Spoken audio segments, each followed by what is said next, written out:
Sans Thibaut Courtois, aujourd'hui on est mort. Malgré la victoire, je pense qu'aujourd'hui encore une fois on a vu nos réels problèmes. Vu le nombre d'occasions qu'a obtenu Séville dans ce match-là, surtout en deuxième mi-temps. Heureusement que Thibaut Courtois était là. Défensivement, dès le début du match, on était à la ramasse, surtout d'Innocent. Il perdait des ballons, Séville exploitait facilement notre dos. En 2-3 passes, ils étaient déjà dans notre surface. Heureusement que Jude Bellingham est venu tout calmer avec ce but de la tête, magnifique but en plus de ça. À ses côtés aujourd'hui encore une fois, on a eu un ardaculaire pas terrible. À l'image de cette action du Real Madrid où le gars a le ballon dans les pieds. À ce moment-là, deux options s'offrent à lui. Faire la passe à Kylian Mbappé qui est excentré sur le côté droit, ou soit faire la passe à Rodrigo qui est tout seul à sa gauche. Devinez à qui il fait la passe? Kylian Mbappé. Et pendant ce temps sur le côté gauche, on avait aussi un autre fantôme, Vinicius. Ah oui, le gars aujourd'hui n'a servi à rien, rien du tout. Et comme d'habitude, la circulation du ballon était très lente du côté du Real Madrid. En première mi-temps, je voyais de très belles choses, on essayait de presser par moment. Et en deuxième mi-temps, c'est un peu plus calmé, j'ai pas compris pourquoi. Et pendant la deuxième mi-temps, il y a Séville qui prend un carton rouge. Et par la suite, on a Rodrigo qui obtient un penalty pour Kylian Mbappé. Lui qui voulait coûte au coûte marquer aujourd'hui, ça se voyait. Il voulait que marquer, quitte à être égoïste. Avec certaines actions, vraiment, les choix étaient catastrophiques. Il y a même une action où je me rappelle, il aurait pu faire la passe à Vinicius qui était bien placé. Le gars, il a laissé le tirer. Il a donné son gardien. Finalement, comme un symbole, il obtient son penalty pour battre le record de Cristiano Ronaldo. Et il le transforme 2-0 pour le Real Madrid. Finalement, l'année se termine sur un penalty, les gars.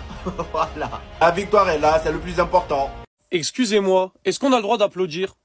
Non, je pose la question, est-ce qu'on peut se rendre compte de ce que Kylian Mbappé a fait et applaudir tout simplement? Autant de buts sur une année civile au Real Madrid que la meilleure saison de Cristiano Ronaldo, c'est sa deuxième saison.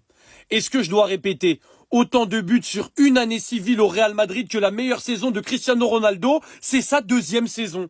Vous saisissez la dinguerie ou pas? 59 buts, 59 matchs. Voilà, comme ça, il n'y a pas plus facile pour faire un ratio. 59 buts, 59 matchs. C'est très simple. Et vous savez ce que j'ai adoré, moi? C'est l'hommage qu'il a envoyé à Cristiano. Pas d'arrogance. Il refait la célébration, petit bisou à son idole. Il vient d'égaler le record de son idole en termes de buts sur une saison au Real Madrid. Il vient d'égaler le record du deuxième meilleur joueur de l'histoire du football. Il aurait pu être arrogant. Célébration. Aujourd'hui, c'est mon jour. Célébration. Il rend hommage à l'idole. Il n'oublie pas. Et ça m'a fait très plaisir de la part de Kylian Mbappé. Vous savez, j'ai beaucoup de choses à reprocher à Kylian Mbappé en termes de personnalité. Notamment l'arrogance, l'égoïsme, etc. Mais aujourd'hui, il aurait pu tout attirer la gloire sur lui parce que la performance qu'il a fait, c'est juste une dinguerie. Et je pense qu'il y en a qui se rendent pas compte de la performance qu'il a fait en 2025. Mais non. Plutôt qu'attirer la gloire, etc., tac, il rend hommage à l'idole. Comme ça, c'est de CR7 qu'on va parler, de lui, mais aussi de Cristiano Ronaldo, alors qu'il aurait pu faire en sorte qu'on parle que de lui, évidemment. Et ça, venant de la part de Kylian Mbappé, ça m'a fait très très plaisir. En tout cas, monsieur Kylian, peut-être qu'il y en a qui n'auront pas l'objectivité de se rendre compte à quel point c'est une dinguerie ce que t'as fait. Mais moi, aujourd'hui, je suis obligé de te tirer mon chapeau, de me lever et de t'applaudir. Ce que t'as fait, c'est trop une dinguerie. Les performances que tu fais, c'est... Non, faut juste applaudir. Il l'a fait. Mbappé qui tape la célébration de Ronaldo lorsque celui-ci égale le record qu'il a tant cherché depuis des matchs. Il est fou en fait. Personne va l'empêcher de vivre son rêve. 59 buts sur une année civile avec le Real Madrid. Égalé. Il a réussi à égaler la meilleure version de Cristiano Ronaldo. Que vous aimez ou pas.